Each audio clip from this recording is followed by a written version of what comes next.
عقیدے کے نتیجے میں انسان کو عمل کرنا، عمل کی دو قسمیں ہیں. میں بار بار یہ بات آپ کے سامنے کہہ چکا ہوں. کچھ اعمال اللہ ایسے کہتا ہے کہ جن کا طریقہ معین کر دیتا ہے. ابھی کل پرسوں میں نے بات کہی، مثلا کہتا نماز صبح پڑھو تو بتا دیا نا کہ کیسے پڑھو. 2 رکعت پڑھو، اس طرح پڑھو، یہ تکبیرۃ الاحرام کہو، یہ سورہ پڑھو، یہ ہم پڑھو، یہ دوسرا سورہ پڑھو، رکوع کرو، ایک قنوت پڑھو، تشہد پڑھو، جو بھی بتا دیا. اب اس میں ہم کو کسی تبدیلی کا حق نہیں ہے. اگر اس میں اس نے تشہد بتا دیا ہے کہ اس طرح پڑھو، تو پھر اب ہم تشہد میں نہ کچھ گھٹا سکتے ہیں نہ کچھ بڑھا سکتے ہیں. یہ بحث بھی ہمارے درمیان پتہ نہیں کہاں سے آ گئی. ان چیزوں کو کہا جاتا ہے توقیفی، جہاں وہ چیزیں ہیں جہاں اللہ کی طرف سے روک دیا گیا کہ اس کو ایسے ہی کرنا ہے بس. اب اس میں ہمارے پاس گھٹانے بڑھانے کی گنجائش نہیں ہے. تشہد کے کلمات توقیفی ہیں، معین کر دیے ہیں.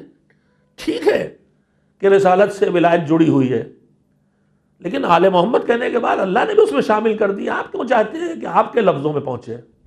کیا تشہد ذکر ولایت سے خالی ہے؟ تشہد میں کسی بھی فرق اسلام میں بغیر صلوات کے تشہد نہیں ہے.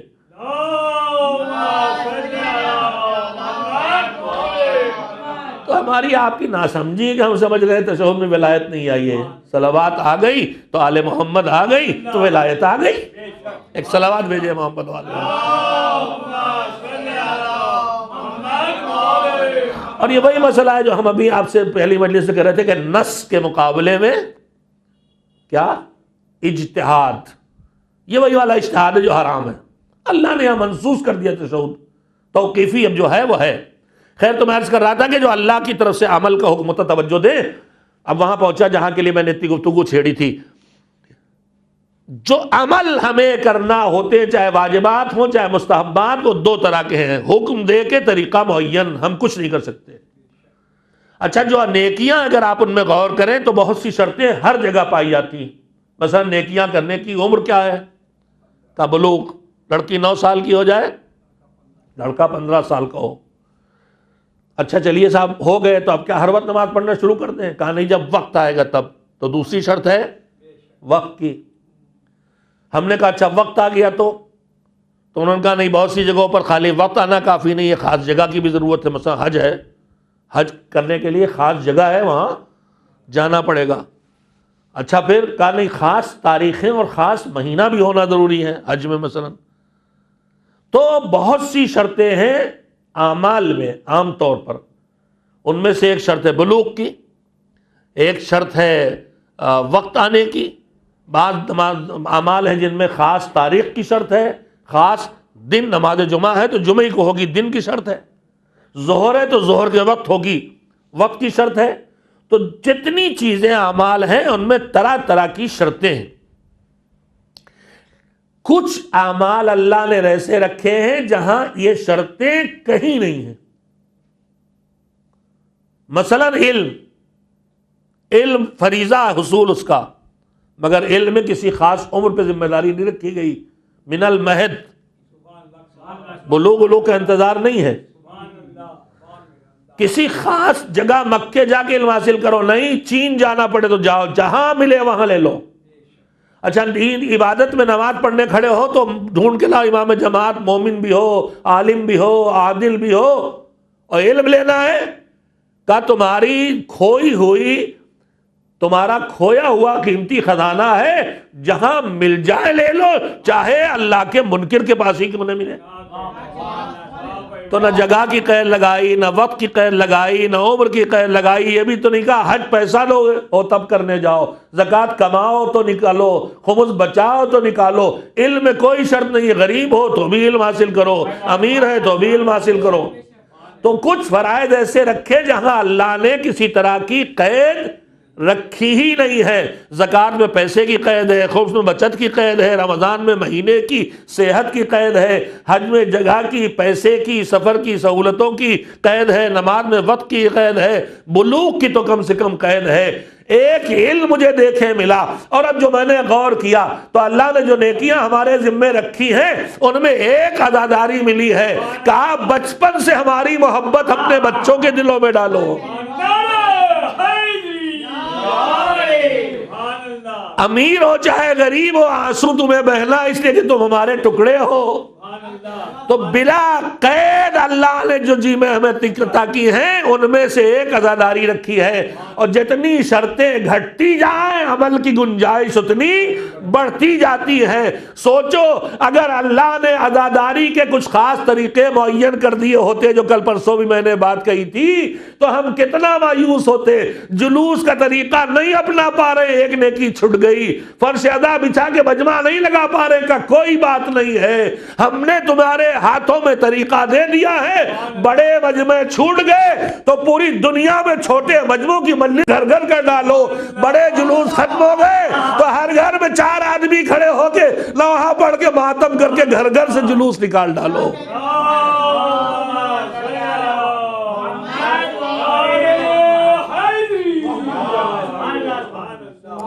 اب جو بات کہنا چاہتا تھا آج خاص کر کے آپ کی خدمت میں، تاکہ ہم متوجہ رہیں، دیکھیے آن لائن ایک نیا دروازہ کھلا ہے۔ عزاداری، محفل، مجلس، درس، کلاس، سب کا دروازہ کھلا۔ ہم حوضہ چلا رہے تھے، بچوں کو بٹھا بٹھا کے پکڑ پکڑ کے پڑھا رہے تھے، مکتب چلا رہے تھے، پکڑ پکڑ کے پڑھا رہے تھے۔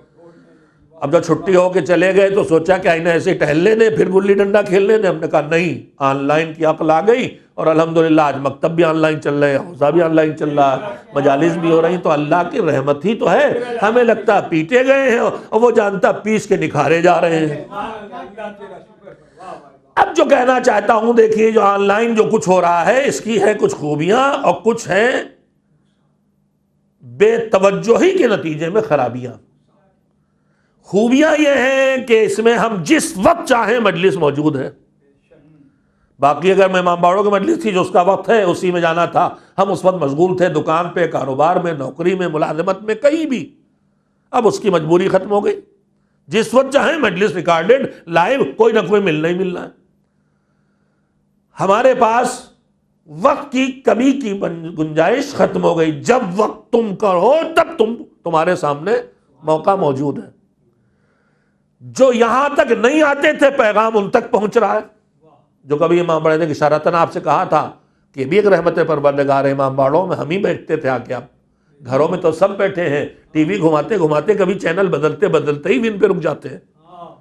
مجھے معلوم ہوا انہوں نے کہا ہم چینل بدل لیتے، ون پہ رک گئے، بات ہو رہی تھی، سننے لگے، اچھی لگی تو سننے لگے، تو ہم آپ کے فین ہو گئے۔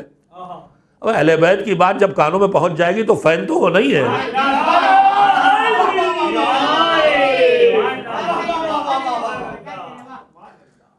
تو میرے عزیزوں گنجائشیں بڑی ہیں، لیکن کچھ ہماری ذمہ داریاں بڑی ہیں۔ میں نے ایک چیز یہ دیکھی ہے کہ جب آدمی آ کے سیدھے فرش ادا پہ سامنے بیٹھتا ہے تو 100% کم سے کم ظاہری طور پر اس کی توجہ خطیب کی طرف ہوتی ہے۔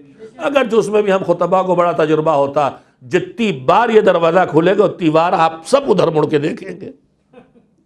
ابھی ایک بڑی سی مکھی یہاں آ جائے، دیکھیے شیطان کی طرح سب کی نگاہیں گھماتی پھرے گی، تو ہماری توجہ تو بہت جلدی سے ہٹ جاتی ہے۔ اب جب نماز میں کنٹرول نہیں ہو پاتا تو یہاں کیا ہو پائے گا؟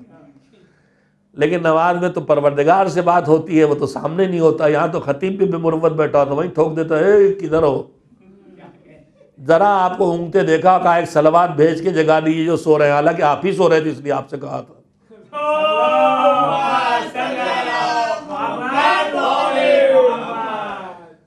لیکن جب آن لائن ہوتا ہے تو ہم نے اب تک یہ دیکھا ہے کہ ہم اپنی میز میں بیٹھے کام بھی کر رہے ہیں، مجلس بھی چل رہی، کھانا بھی کھا رہے ہیں، مجلس بھی چل رہی، باتیں بھی کر رہے ہیں، مجلس بھی چل رہی ہے، فون اٹینڈ بھی کر رہے ہیں، مجلس بھی چل رہی ہے۔ میں آپ سے گزارش کرنا چاہتا ہوں کہ ٹھیک ہے آپ اپنے کاموں کا انجام دینے کے ساتھ ساتھ بھی استفادہ کرتے رہیں، اس لیے کہ 24 گھنٹے آپ کام نہیں چھوڑ سکتے، لیکن اپنے 24 گھنٹے میں کم سے کم اتنے گھنٹے جتنے محرم میں آپ فرش اعضاء پہ جا کے بیٹھتے تھے، اپنے گھر میں مجلس کے سننے کے لیے ٹی وی کے سامنے بیٹھ کے سنیں۔ پہلی بات۔ دوسری بات عرض کرنا چاہتا ہوں کہ اپنے گھر میں ایک ٹھکانہ ضرور بنائیں، کوئی ایک گوشہ زمین کا کہ جو آپ کے مذہبی کاموں کے انجام دینے کی جگہ ہو۔ وہیں پہ بیٹھ کے آپ دعا پڑھیں، وہیں بیٹھ کے آپ نماز پڑھیں، وہیں بیٹھ کے آپ مجلس سنیں۔ کیوں؟ میں بھی وہی عرض کرنا چاہتا ہوں اور اسی مجلس آج کی ختم ہو جائے گی۔ ہم نے آپ نے سب نے مسائل میں پڑھا ہے ایک چیز کو، اور ایک چیز روایات میں پڑھی ہے۔ مسائل میں پڑھا ہے کہ جب کسی انسان کا دم نکلنے لگے اور دم نکلنے میں دشواری ہو تو اس دم نکلنے کی دشواری کو کم کرنے کے لیے، مٹانے کے لیے تدبیریں بتائی گئی ہیں۔ ان تدبیروں میں سورہ یاسین کا تلاوت ہے، کلمات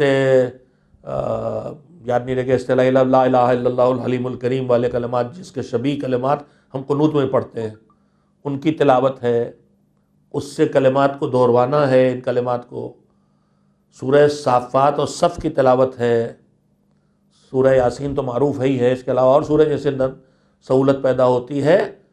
انہیں میں دم نکلنے میں جب دشواری ہو رہی ہے تو روایات میں یہ ہے کہ اسے لے جا کے وہاں لٹا دو جہاں وہ نماز پڑھا کرتا تھا۔ مذہب نے ہم سے کہا ہے کہ واجب نمازیں مسجد میں جا کے پڑھو جماعت سے، لیکن گھر میں مستحب نمازوں کو انجام دو اور ایک ٹھکانہ بناؤ، وہاں ایک خاص ٹھکانہ بناؤ۔ ٹھکانہ بنانے کے مختلف مصلحتیں ہیں، ان میں سے ایک جو سنا رہا تھا، ایک اس سے پہلے سن لے۔ قیامت میں جو جو چیزیں گواہی دیں گی آپ جانتے ہیں کیا کیا ہے؟ ہماری انگلیاں گواہی دیں گی، ہماری کھال گواہی دے گی، ہمارے اعضاء و جوارح گواہی دیں گے، اچھائیوں کی بھی برائیوں کی بھی، کرامن کاتبین گواہی دیں گے۔ انہی گواہوں میں زمین کے ٹکڑے بھی ہیں۔ جس زمین کے ٹکڑے پہ آپ جو کریں گے وہ ٹکڑا آپ کی وہاں گواہی دے گا۔ تو اگر کہیں نماز پڑھی ہے تو گواہی دے گا ہمہ اوپر کھڑے ہو کے تیرا سجدہ کیا تھا۔ اور روایت میں ہے بھی کہ جب کوئی بے نمازی دفن ہوتا ہے تو زمین پیستی ہے کہ تو میرے سینے پہ چلتا تو میرے رب کو سجدہ نہیں کرتا تھا، آ تجھے مزہ چکھاؤں۔ اور جب کوئی نمازی نماز کے لیے زمین میں دفن ہوتا ہے تو زمین کشادہ ہو جاتی، کہتی تو میرے سینے پہ چل کے میرے رب کا سجدہ کرتا تھا، میں تیری منتظر تھی، آ تیرے اپنے وسیع گود میں لے لوں۔ زمین پھیلا دیتی۔ تو اگر نمازوں کی گواہی دے گی زمین تو ہم نے کسی جگہ بیٹھ کے ذکر رسول سنا، ذکر خدا سنا، ذکر فاطمہ کیا، آنکھوں سے آنسو گرے، ہم نے وہیں پہ بیٹھ کے ماتم کیا، تو انشاءاللہ کل یہ گواہی دے گی کہ ہم گواہ ہیں کہ اس جگہ بیٹھ کے انہوں نے تیرے بیٹے فاطمہ، تیرے بیٹے کو ماتم کیا تھا۔ پیتی گواہی کوئی کم قیمتی نہیں ہے۔ تو ایک جگہ ہم اپنی بنا لیں۔ روایت کہتی ہے کہ دم نکلنے مشکل ہو تو وہاں لے جا کے لٹا دو جہاں نماز پڑھتا تھا۔ میں دو جملے یہاں ہمیشہ کہتا ہوں اپنے جوانوں سے جب روایت پڑھتا ہوں۔ پہلی بات یہ کہ میرے عزیزو، جہاں نماز پڑھتے تھے ہم، اس جگہ میں اللہ نے اتنا اثر پیدا کر دیا کہ وہ میری موت کو آسان کر دے، تو پھر میری نماز میں کتنی طاقت عطا کرے گا وہ۔ یہ پہلی بات۔ اور دوسری بات یہ ہے کہ میرا جیسا جہاں نماز پڑھ لے، جہاں اس کے آنسو ہو سکتا ہے کبھی گر گئے ہوں دو، اس میں اللہ اتنا اثر پیدا کر دے کہ وہ میرے مرض الموت میں تکلیف کو کم کر دے یا مٹا دے، تو وہ خاک کربلا جہاں حسین نے سجدہ کیا، جہاں حسین کا خون جذب ہوا ہے، وہ اگر خاک شفا بن جائے تو اس میں تعجب کی بات کیا ہے؟ تو اس زمین میں اللہ نے اثر رکھا ہے۔ میں نے یہ بات آپ کی خدمت میں کیوں کہی کہ اس جگہ کو مخصوص کریں؟ نماز پڑھنے کے لیے مخصوص، موت کے وقت کام آئے گی۔ ذکر کے لیے مخصوص، سنیے، ہم نے اپنے علماء سے، ائمہ طاہرین کی سیرت سے سیکھے ہوئے سبق ہمیں اپنے علماء سے سیکھنے کو ملتے ہیں۔ ہمارے علماء میں جو ابھی بزرگ ترین علماء میں جو صاحب معرفت بھی تھے، صاحب عرفان بھی تھے، علامہ طباطبائی، محمد حسین طباطبائی، صاحب تفسیر المیزان گزرے ہیں۔ میں نے ان کے تذکروں میں ابھی پڑھا ہے 2-4 دن پہلے کہ حوضہ وہ جو مدرسہ فیضیہ ہے حرم معصومہ، اس کے سامنے ایک سڑک کے بعد جو بازار ہے وہ گزر علی خان کہلاتا ہے، گزر خان کہلاتا ہے۔ اس میں ان کے کوئی چاہنے والے تھے جہاں وہ ایک سالانہ مجلس اپنے گھر میں کرتے تھے اور اس میں علامہ کو بلاتے تو شرکت کے لیے تشریف لے جاتے تھے۔ جب وہ وہاں تشریف لے گئے تو جس جگہ ہمیشہ اس گھر کی جس زمین ٹکڑے میں، جس حال میں، کم جیسے ہم لوگ اس حال میں بیٹھے ہیں، ہمارے گھروں میں جگہیں ہوتی جو ہم اپنے گھر بناتے وقت، ہمارے بزرگ تو زمینیں بڑی تھیں تو امام باڑے ہی گھر کے اندر بناتے تھے۔ ہمارے مشرقی یو پی میں، مغربی یو پی میں آج بھی گھروں کے اندر پورے امام باڑے ہیں۔ اب زمینیں اتنی نہیں رہ گی، امام باڑے نہیں بنا سکتے، لیکن انہی فلیٹس میں چھوٹا سا کوئی ٹکڑا ہمارے پاس ایک مصلی بھر کا ہونا چاہیے، ایک عزادار کے بیٹھنے بھر کا ہونا چاہیے۔ علامہ کو اس جگہ جہاں ہمیشہ مجلس ہوتی تھی وہاں بٹھانے کے بجائے دوسری جگہ بٹھایا گیا. وہاں کچھ تعمیری کام چل رہا، توڑ کے پھر بنا رہے یا مرمت چل رہی، تو علامہ کو دوسری جگہ بٹھایا گیا، بیٹھ گئے علامہ تباہی. لیکن پھر انہوں نے تھوڑی دیر کے بعد پوچھا کہ ہمیشہ تو یہاں نہیں بیٹھتے تھے، آج یہاں کیوں بٹھایا ہے؟ تو لوگوں نے کہا کہ وہاں تعمیری کام چل رہا ہے، یہاں اس لیے آپ کو نہیں بٹھایا. تو علامہ نے کہا نا کتنے دن سے یہاں مجلس ہو رہی تھی، جو اس سال وہاں تعمیری کام چل رہا مجلس نہیں ہوئی؟ تو لوگوں نے کہا کہ 40 سال سے وہاں مجلس ہو رہی تھی. علامہ نے کہا مجھے وہیں لے چلو، مجھے اسی جگہ لے چلو، زمین کا وہ ٹکڑا جس پر 40 سال سے ذکر محمد و آل محمد ہو رہا تھا، وہاں ملائکہ کا آنا جانا ہو رہا تھا، اس میں اللہ نے برکت دی ہوگی، میں اس برکت سے خود کو محروم نہیں کرنا چاہتا. میں کیوں کہہ رہا ہوں اپنے گھر میں، میں اپنے گھر میں ایک چھوٹی سی جگہ ایسے بنائے.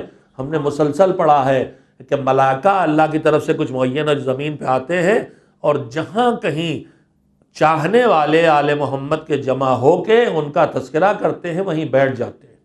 رک گئے، دیر ہو گئی، واپس پہنچے. ہاں تو دوسروں نے پوچھا آج عجیب خوشبو آ رہی، کہاں سے خوشبو لائے، کہاں اتنی دیر ہوئی؟ کہا کہ وہاں گئے تھے، وہاں ذکر ہو رہا تھا اس لیے رک گئے.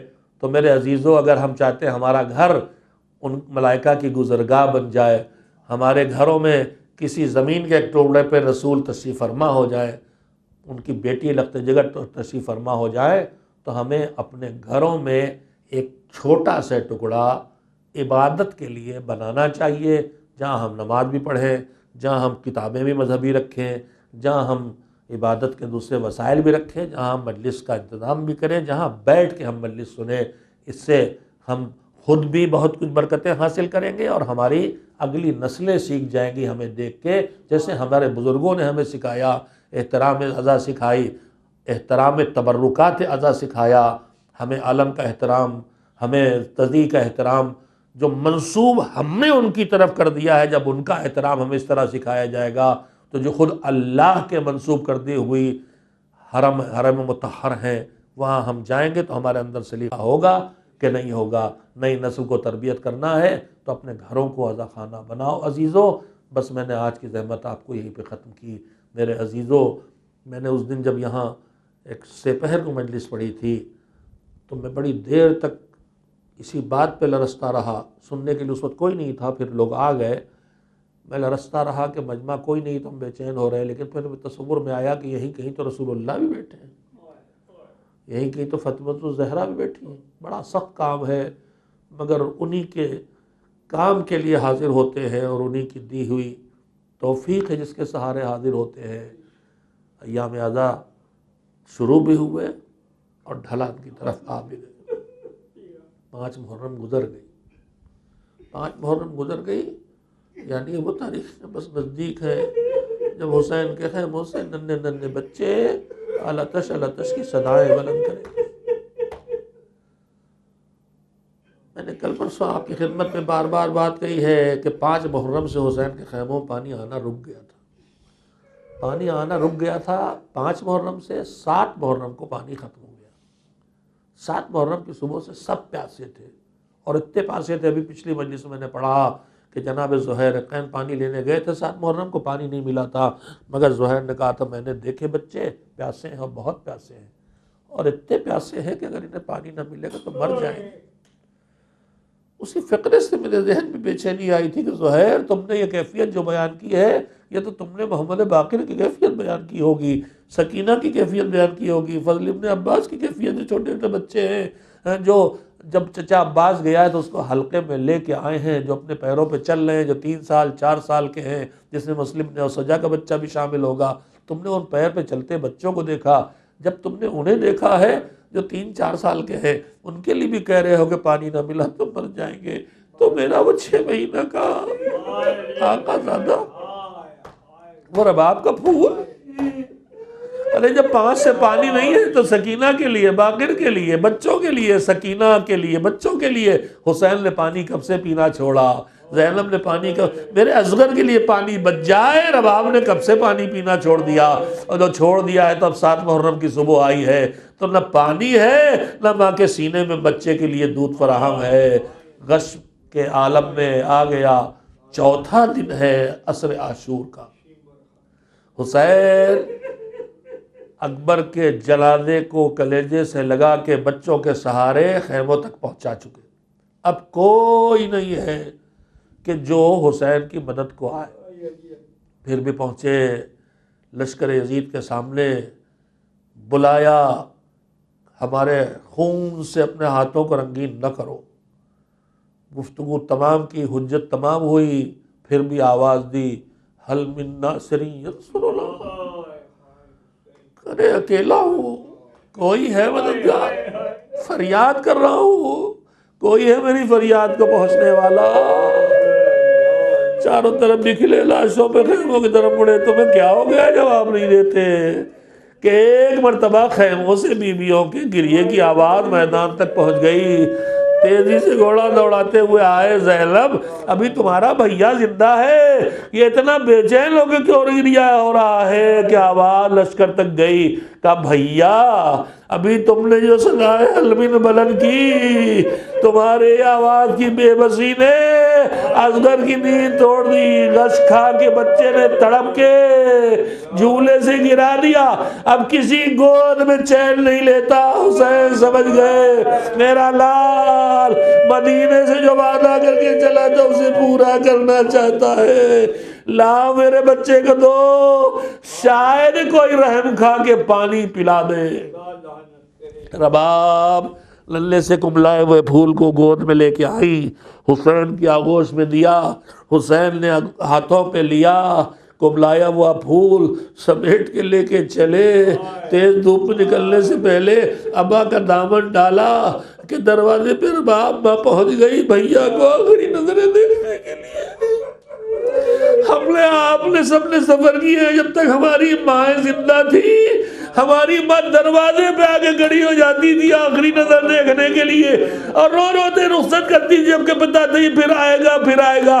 ہائے رباب کھڑی ہے، اسے بتا جو گیا واپس نہ آیا. جا میرے لال، نگاہوں سے کہا، سر اٹھا کے حسین کے چہرے پر نظر ڈالی. آقا میرے بچے کی خیر ہو، کوئی گیا تو زندہ واپس نہ آیا. حسین سر جھکائے آئے، ٹیلے کی بلندی پہ پہنچے، بچے کو سامنے کیا. تم میرے دشمن میرے خون کے پیاسے، اس بے قصور کا قصور کیا، اسے پانی دے دو. بے اثر ہو گئی آواز. حسین نے کہا بیٹا تیرے باپ کی آواز ان کو اثر نہیں کرتی، تو اپنے باپ کی بات ان تک پہنچا دے. 6 مہینے کے اصغر نے پورے بدن کی طاقت سے بیٹھی ہومک کے رخ کیا لشکر کا. پپڑائے ہوٹوں پہ سوکھی زبان پھیری، لشکر تڑپ کے رویا. انقلاب قریب، حکم دیا ہرملا جلدی قصہ تمام کر. بھاری بھرکم تیر پھلوں کا تیر جو اونٹ کو ذبح کر دے. ننھا سا گلا باپ کی طرح سنسنانا تیر ہومک کے گلا آگے بڑھایا، گلا چھدا. حسین کے بازو میں تیر اترا، بچہ پلٹ کے باپ کی طرف آ گیا. حسین نے لاشے کو سنبھالا، خون کا ایک قطرہ نہ زمین پہ گرنے دیا نہ آسمان نے قبول کیا، چہرے پہ ملا.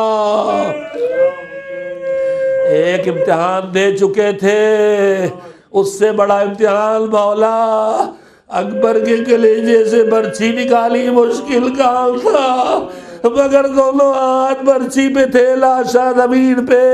یا حسین جب امتحان دے رہے ہیں، ارے لاشا بھی سنبھالنا ہے. تیر کو اگر کھینچے تو گلے سے پھر واپس آئے گا، لہذا بازو کی پشت کی جانب سے تیر کھینچنا، خون نہ گرنے پائے ورنہ زمین سے قطرہ نہ اگے گا. تیر کھینچا، ننھی لاش لے کے خیموں کا رخ کیا. شاید رباب کا چہرہ سامنے آیا. آقا میرے بچے کی خیر. انا للہ و انا الیہ راجعون.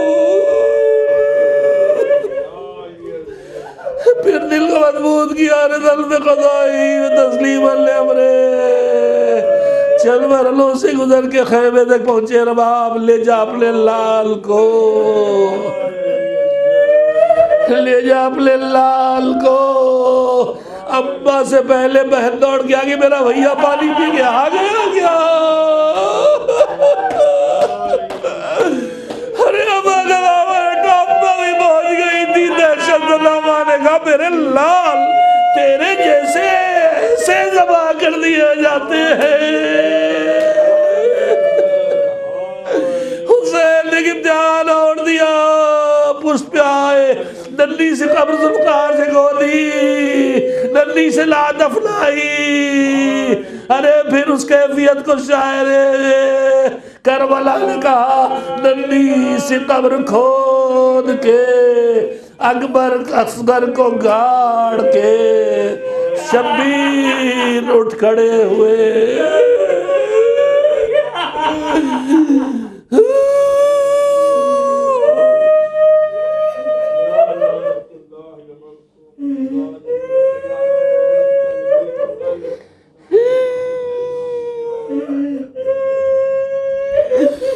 میرے مولا کی بے بسی.